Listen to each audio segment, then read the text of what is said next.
আজ সমস্ত সংসার জাগতিক সুখ এবং সম্পত্তির পেছনে মরিয়া হয়ে ছুটছে, কিন্তু মহাজন শাস্ত্র কলাকার তার প্রকৃত তত্ত্ব আমাদের শাস্ত্রে উপহার দিচ্ছেন। এই সংসারে বাস্তবিক সুখ কাকে বলে, প্রকৃত সম্পত্তি বা কি? जिमी सरिता सागरो मोहुजाही यद्यपि ताहि कामना नाही तिमी सुख संपत्ति भी नहीं बोलाए धर्मशील पाहि जाहि सुभाए जिमी सरिता सागरो मोहु जाहि यद्यपि ताहि कामना नाही। বলে নদীগুলো যেমন শরতের প্রাদুর্ভাবে বৃষ্টিতে কানায় কানায় পরিপূর্ণ হয়ে সমুদ্রে মিলিত হয়। আচ্ছা, নদীকে কি অনুরোধ করতে হয় তুমি সমুদ্রে মিলিত হও? নদী তার আপন গতি প্রবাহে সমুদ্রের ধারাতে মিলিত হয়ে যায়। বলে তদ্রূপ এই সংসারের সুখ, সম্পদ, সম্পত্তি এগুলোকে জোর করে ছিনিয়ে নেওয়া যায় না। এগুলো সচ্চরিত্রবান, ধর্মপরায়ণ, ধর্মশীল ব্যক্তির চরণে আপনা আপনি এসে উপস্থিত হয় ধর্মের প্রভাবে। কিন্তু আজকালকের এই বিজ্ঞানের যুক্তিপূর্ণ জগতে একথা বলিহারি,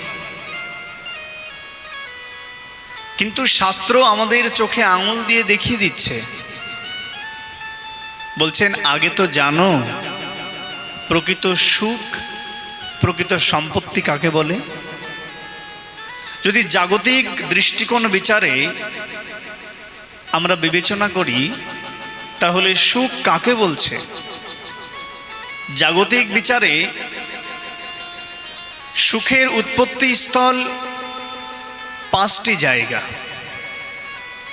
শরীর সম্বন্ধীয়, যাকে পঞ্চ ইন্দ্রিয় সুখ বলা হয়েছে। শব্দ, রূপ, রস, গন্ধ, স্পর্শ, যার জন্য শাস্ত্রে বলছেন কুরঙ্গা মতঙ্গা পতঙ্গা মীনা ভৃঙ্গা নর পঞ্চ ভীরেবা পঞ্চ एका प्रमादी सा कथं नाहन्नते या सेवते पंच भीरेव पंचो। বলছেন কুরঙ্গ মানে হরিণ। মধুর বংশীধ্বনি শুনে, শিকারীর ওৎপেতে থাকা বংশীধ্বনি শুনে হরিণ মোহিত হয়ে যায়, পিছু পিছু ছুটতে থাকে। ওই বাঁশির সুর শুনতে শুনতে জালে ধরা পড়ে যায় চিরদিনের জন্য, শিকারীর জালে। বলছেন মতঙ্গ মানে মত্ত হস্তি। এই হস্তি কখন শান্ত হয় জানো? যখন স্ত্রী সুখের পেছনে ধাবিত হয়।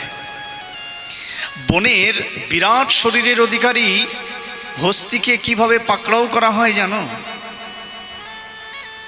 বলছে একটি নকল হাতিকে সাজানো হয়, নিচেই বড় একটি গর্ত খুঁড়ে কাঠের বেদির ওপর ওই হস্তিকে দাঁড় করানো হয়। আর পুরুষ হস্তিটি পাগলের মতো ছুটতে ছুটতে আসে, মনে করে সে তাকে স্পর্শ সুখের আহ্বান করছে।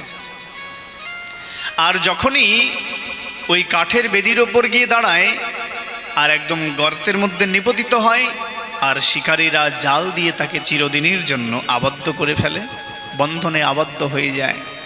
উন্মুক্ত জঙ্গলে যে সর্বদা বিচরণ করত, সামান্য স্পর্শ সুখের প্রতি আকৃষ্ট হয়ে চিরদিনের জন্য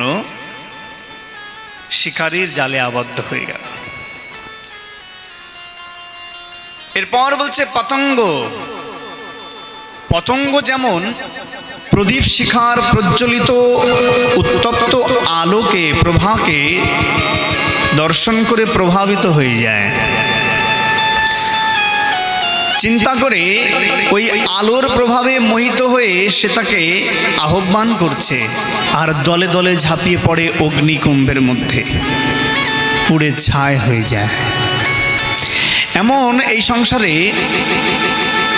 অনেক সংসারী মোহিত ব্যক্তি রয়েছে যারা রূপের প্রতি আকৃষ্ট হয়ে জীবনকে পুড়িয়ে ছাই করে দিয়েছে। এরপর বলছেন রস, স্বাদ, মিন, মাছ তার শুধু লোভের কারণে, তার জিহবার রসের কারণে, স্বাদের কারণে চিরদিনের জন্য উন্মুক্ত জীবন ওই শিকারীর ফেলা বড়শির শিপের আহ্বানে চিরদিন নিজেকে হারিয়ে ফেলে। জলের মধ্যে উন্মুক্তভাবে মাছ বিচরণ করে চলছে, সেখানে খাবারের অভাব নাই, কিন্তু শিকারী আকৃষ্ট করবার জন্য বড়শিতে যখন খাবার দেয়, মাছ নিজেকে ধরে রাখতে পারে না, তাকে যখনই গ্রহণ করে ওই লোভে পতিত হয়ে চিরদিনের জন্য মৃত্যু কবলে পড়ে যায়। বলে এই সংসারের জীব তেমনি জিহবা সুখ সাধের প্রতি আকৃষ্ট হয়ে লোভের বশীভূত হয়ে ভগবানের প্রসাদ থেকে বঞ্চিত হয়ে যায়। এরপর বলছেন ভৃঙ্গ মানে ভ্রমর। ভ্রমর কি করে দেখেছ? ফুলের মধুকে আহরণ করার জন্য সুগন্ধে মোহিত হয়ে যায়। এই পুষ্পের মধ্যে ওই মধুর ওপর গিয়ে ভ্রমর যখন বসে, মধুতে বিভোর হয়ে যায়। মধু আস্বাদন করতে করতে কখন যে সূর্য অস্তমিত হতে চলে যায় সে নিজেও বুঝতে পারে না, ভুলে যায়। এক সময় সূর্য অস্তমিত হয়ে রাত গভীর হয়, পাপড়িগুলো আবদ্ধ হয়ে ভ্রমর তার মধ্যেই মরে পড়ে থাকে। এই ভয়ানক আসক্তি থেকে মুক্তির উপায় কি? বলছেন সমস্ত রূপ, রস, গন্ধ, শব্দ, স্পর্শ, পঞ্চ ইন্দ্রিয় দেহসুখগুলোকে গোবিন্দ চরণে দিয়ে দাও, তাহলেই প্রকৃত সুখকে উপলব্ধি করতে পারবে। তাহলে শাস্ত্রের ভাষায় সুখ কাকে বলছে? সবৈ পরধর্ম যত ভক্তিরধক্ষজে অহৈতুকী অপ্রতিহতায়াত্মা সুপ্রসিদিতা। অহৈতুকী ভক্তি অপ্রতিহতা ইয়াত্মা সুপ্রসিদ্ধিতা। এখানে উচ্চারণ করলেন সুপ্রসিদ্ধিতা। মানুষের শ্রেষ্ঠ ধর্ম হলো ভগবানের প্রতি তার হৃদয়ের ঐকান্তিক বিশুদ্ধ ভক্তিকে জাগ্রত করা, আর সেই ভক্তি দ্বারাই আত্মা প্রসন্ন হয়, সন্তুষ্ট হয়, সুখ প্রাপ্ত হয়। তাহলে সুখের পরম কারণ কি? আত্মরাম, আত্মাকে প্রসন্ন করা। তো আত্মা কি এই প্রকার জড়জাগতিক মোহ, জড়জাগতিক আহার, জড়জাগতিক বসন ভূষণ, চাকচিক্য, ঐশ্বর্যে প্রসন্ন হয়? আত্মার আহার কি আদেও এই সংসারের জড়ীয় আহার বস্তু, পোশাক পরিচ্ছন্ন? না। আত্মার আহার কি? আত্মার আহার বললেন অপ্রতিহতা ইয়াত্মা সুপ্রসিদ্ধিতি। আত্মা কখন প্রসন্ন হয়? যখন ভগবানের প্রতি ভক্তি জাগ্রত হয়। ভক্তি একমাত্র আত্মার আহার, ভক্তি একমাত্র আত্মার পরম সুখের কারণ। তাহলে সুখ সম্বন্ধে আমরা অবগত হতে পারলাম, কিন্তু সম্পত্তি, যে সম্পত্তির জন্য সমস্ত সংসার পাগলের মতো ছুটছে, মৃত্যু পর্যন্ত হয়ে যাবে, কিন্তু কেউ সামান্য সম্পত্তি ছাড় দিতে রাজি নয়। ভাইয়ে ভাইয়ে হানাহানি, কত ঘনিষ্ঠ সম্বন্ধ নষ্ট হয়ে যাচ্ছে সম্পত্তির জন্য। এই সম্পত্তি আসলে কি? শাস্ত্রের ভাষায় কি বলছেন? বলছে দেখো, সমাজে এমন অনেক অনেক লোক দেখা যায় যাদের সাথে ধর্মের কোনো সম্পর্কই নাই, যাদের জীবনে ধর্মের কোনো প্রয়োজনই নাই। দিন অন্তে একটাবার মন্দিরে গোবিন্দের সামনে গিয়ে মাথা নত করার সময় তাদের নাই, ভগবানের নাম উচ্চারণ করার সময় সুযোগ তাদের নাই, সেই চিত্ত বুদ্ধি বৃত্তি কখনোই তাদের হৃদয়ে এসে উপস্থিত হয় না। তাদের কাছে দেখবে প্রচুর ধন সম্পত্তি আছে, ঐশ্বর্যের মালিক তারাই কিন্তু এই সংসার জগতে সুখী, তারাই বড় বড় সম্পত্তির মালিক, সম্পদের মালিক।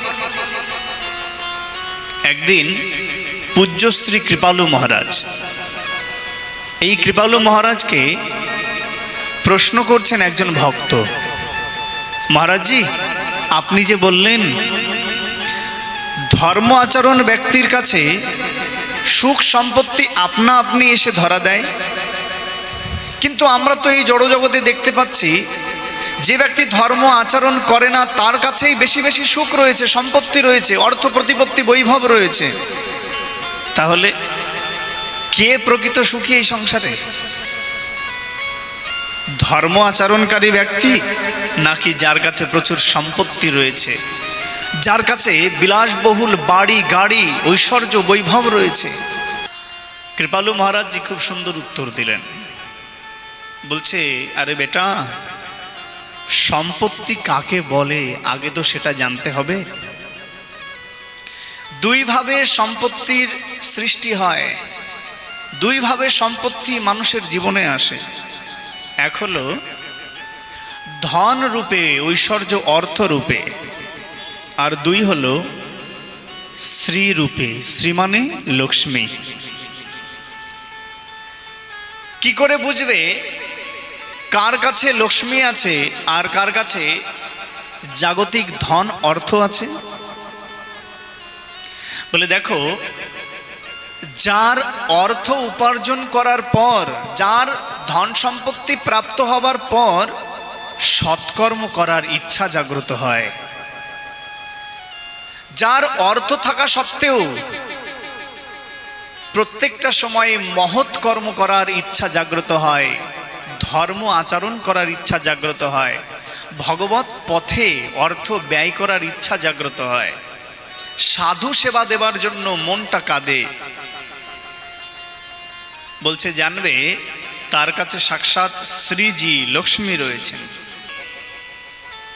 অপরদিকে যার প্রচুর ধন সম্পত্তি বিষয় বৈভব রয়েছে, কিন্তু মনের মধ্যে অহংকারের আগুন দাউ দাউ করে জ্বলছে, মাৎসর্যের আগুন দাউ দাউ করে জ্বলছে, যার এত ব্যস্ততা জীবনে গোবিন্দ চরণে মাথা নত করার সময় অবসরটুকু নাই, আত্মীয়জন পরিজন আপনজনের সাথে কত কথা, মিথ্যা বাক্যালাপ, প্রলয় ইত্যাদি কত কিছু করার সময় আছে, কিন্তু ভগবানের মন্দিরের সামনে গিয়ে 2 মিনিট বসে হরিকথা শ্রবণের সুযোগ নাই। বলছে সেই তো দরিদ্র, সেই তো হীন। যে সম্পত্তি ধর্ম থেকে পাওয়া যায় তা মানুষকে ধর্মপথেই ধাবিত করে, আর অধর্ম থেকে, অন্যায় থেকে, মিথ্যা ছল কপটতা মানুষের বুকে লাথি দিয়ে যে অর্থ উপার্জন করা হয় তা অধর্ম, এবং সে কখনোই এই সংসারে লক্ষ্মীকে প্রাপ্ত হতে পারে না। সে কৃপণ, সম্পত্তিহীন। তাই প্রকৃত সুখ সম্পত্তি কি আগে উপলব্ধি করে নাও।